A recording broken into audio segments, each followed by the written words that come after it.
t'encule. Les nanoparticules. Les nanoparticules. On t'encule. Nanoparticules, faut que tu t'accumules. On t'encule. Faut que tu t'accumules. Faut que tu t'accumules. Tu t'accumules. Je vais te rosser. Oh les gars. Ah, on va régler ça autrement, ok? Mais qu'est-ce qu'il veut lui? Les gars, on va régler ça à la manière des braves. Pas avec les mains, avec les mots. Hey yo, on est au Rap Contenders et c'est le main event. MC à ma droite, introduis-toi. Yo les gars, K-double nano, je baise les nanos. Dance. Rouage de particules. Toujours là pour vous servir. Vive les particules. Maintenant, on va faire le Shifumi. Pierre, papier, ciseaux. La pierre dégomme le papier.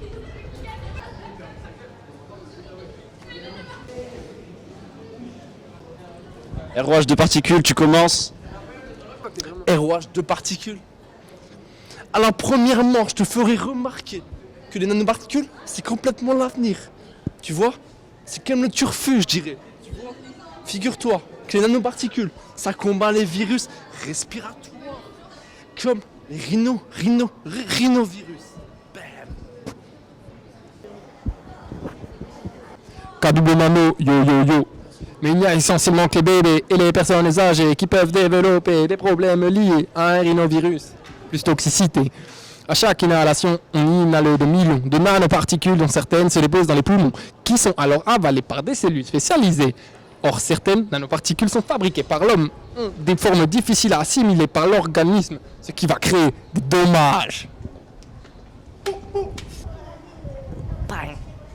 Oui, mais figure-toi que la toxicité dépend de la nature chimique, de la structure, de la taille de la nanoparticule.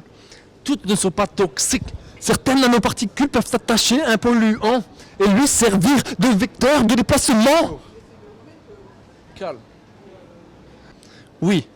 Or, certaines nanoparticules s'accumulent dans l'air et forment des particules plus grosses qui sont moins dangereuses, car moins inhalables, par exemple. De plus, la plupart du temps, elles ne sont qu'emprisonnées dans le matériau. Donc, si ceux sont recyclés correctement, il n'y a pas de chance qu'elles sortent. Pas détruite. Une fois passées dans les stations d'évaporation, elles résident dans la boue laissée par ces stations. Cette boue est ensuite séchée et ensuite répandue dans les champs où elle va servir d'engrais pour fertiliser les terres agricoles. Ces nanoparticules finiront alors dans tous les produits issus de l'agriculture qui finiront dans notre assiette. On se calme les colos. Comme je te l'ai dit, il doit y avoir encore des études qui doivent être menées. Rien de tout ça n'est sûr. Ce qui est sûr par contre, c'est que ces nanoparticules peuvent améliorer le diagnostic et le traitement contre le cancer. Ni tu ne dis pas que selon les chercheurs de l'université de Toronto et de Calgary, moins de 5% des nanoparticules atteignent le tumeur à cause de la nature de la matière extracellulaire entourant la cellule tumorale. C'est pour cela que désormais certains scientifiques réussissent à créer des nanoparticules sur mesure capables de traverser cette matière extracellulaire afin d'atteindre des cellules cibles en toute simplicité. Toi qui parlais de recherche, ont-ils mené des études fiables pour affirmer de tels propos? Eh bien figure-toi que oui, ils ont injecté des nanoparticules à une souris atteinte de cancer en stade terminal. Cette souris s'en est finalement sortie en quelques semaines grâce aux nanoparticules. Et si ça c'est pas une grande avancée, eh ben je mange ma Rolex.